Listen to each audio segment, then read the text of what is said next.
Sugar వచ్చిన వాళ్ళు ఏంటంటే ముఖ్యంగా భయపడిపోతూ ఉంటారు. వచ్చింది అని అంటేనే టెన్షన్ ఉంటుంది. మరి ఒక్కసారి మిమ్మల్ని అడిగితే షుగర్‌ని కంట్రోల్ చేసుకోవాలి, దానికి సప్లిమెంట్స్ యూజ్ చేసుకుంటూ అంటే డయాగ్రాండ్ అని చెప్తూ ఉన్నారు. చాలా వీడియోస్‌లో మేము దీని గురించి మాట్లాడుకున్నాం కూడా. ఒక్కసారి దీంట్లో ఏమేం ప్రోటీన్స్ ఉంటాయి, మరి ఏంటి దీని యూసేజ్ ఇదంతా ఒకసారి. ఇప్పుడు మనం డయాబెటీస్ మెడిసిన్స్ తీసుకుంటున్నా కూడా డైట్ చాలా మెయిన్ ఇంపార్టెంట్ రోల్ ప్లే చేస్తుంది. సరిగ్గా డైట్ ఫాలో అవ్వలేదు అంటే మళ్ళీ అది షుగర్ స్పైక్ అవుతుంది, టాబ్లెట్స్ ఇంక్రీజ్ అవుతాయి, ఎక్కువ పిల్స్ తీసుకోవాల్సి వస్తుంది.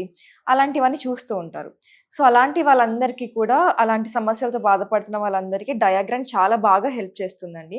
అంటే మనకి ఏంటంటే దీంట్లో ఫైబర్ చాలా మంచి క్వాంటిటీస్ లో ఉంది. దానివల్ల ఏమవుతుందంటే వీళ్ళకి షుగర్ స్పైక్ అనేది అవ్వదు. షుగర్ స్పైక్, గ్లూకోజ్ స్పైక్ అవ్వలేదు అంటే ఆటోమేటిక్ గా లెవెల్స్ కంట్రోల్ అవుతాయి.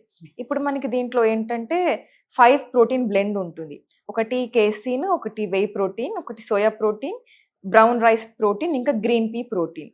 ఈ 5 ప్రోటీన్ బ్లెండ్ ఉండడం వల్ల ఎవరైనా లైక్ ఇప్పుడు వెయిట్ లాస్ అయిపోతూ ఉంటారు, షుగర్ వచ్చి ఎక్కువ నీరసంగా ఉంటూ ఉంటారు, అలాంటి వాళ్ళందరికి కూడా బాగా హెల్ప్ చేస్తుంది. అంటే మనకి ఏమవుతుందంటే డయాగ్రామ్ తీసుకున్నప్పుడు ఎక్కువ ఆకలేదు కానీ దాంట్లో ఉన్న న్యూట్రియంట్స్ ఏవైతే ఉంటాయో, దాంట్లో ఉన్న పోషకాలు మనకి ఎనర్జీని ఇస్తాయి అనమాట. సపోర్ట్ చేస్తూ ఉంటాయి, ఎనర్జీని ఇస్తూ ఉంటాయి.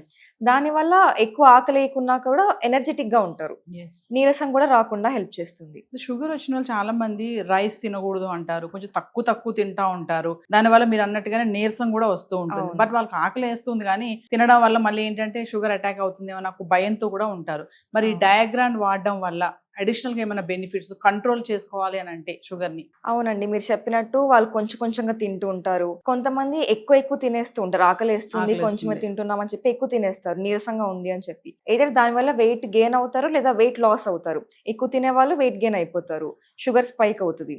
తక్కువ తినేవాళ్ళు నీరసంగా అయిపోయి కొంచెం వెయిట్ లాస్ అయిపోతూ ఉంటారు. ఇప్పుడు ఆ వెయిట్ బ్యాలెన్స్ చేయడానికి మనకి డయాగ్రామ్ బాగా హెల్ప్ చేస్తుంది. ఇప్పుడు మనకి ఏంటంటే మార్నింగ్ ఒకసారి, పొద్దున ఉదయం ఒకసారి, సాయంత్రం ఒకసారి డయాగ్రాండ్ వాటర్ లో 1.5 స్కూప్ కంటే కొంచెం ఎక్కువ, అది వాటర్ లో 120 ml వాటర్ లో మిక్స్ చేసుకొని తాగినట్టయితే మంచిగా సెటైటీ ఇస్తుంది. అంటే ఆకలి అవ్వకుండా హెల్ప్ చేస్తుంది, ఎక్కువసేపటి వరకు ఆకలి అవ్వకుండా ఉంటుంది. అంటే మనం ఎక్కువ ఫుడ్ తీసుకోకపోయినా ఈ డయాగ్రాండ్ తీసుకోవడం వల్ల కొంచెం ఆకలి తగ్గుతుంది, బట్ ఇది సపోర్ట్ కూడా చేస్తుంది అంటున్నారు. అంతే కదా. కండరాలు ఉంటాయి, మరి మజిల్స్, వీటికి ఎలా సపోర్ట్ చేస్తుంది ఇది? ఈ మసిల్ వేస్టింగ్ అయిపోయి కొంచెం అట్లా ఉండే వాళ్ళకి కూడా ఏంటంటే దీంట్లో మనకి ఇన్సులిన్ సెన్సిటివిటీ ఇంప్రూవ్ చేసే కాంపోనెంట్స్ ఉన్నాయి. ఇనోస్టాల్ కానీ, వెయ్ ప్రోటీన్ కానీ, ఇవన్నీ ఏంటంటే ఇన్సులిన్ సెన్సిటివిటీని ఇంక్రీజ్ చేస్తాయి. దానివల్ల కండరాలకి గ్లూకోజ్ వెళ్ళడం వల్ల వాళ్ళకి ఏంటంటే కొంచెం శక్తి ఉంటుంది. అట్లానే వెయిట్ లాస్ అవ్వకుండా, మసిల్ లాస్ అవ్వకుండా, నీరసం రాకుండా అన్నిటికీ ఓవరాల్ గా హెల్ప్ చేస్తుంది.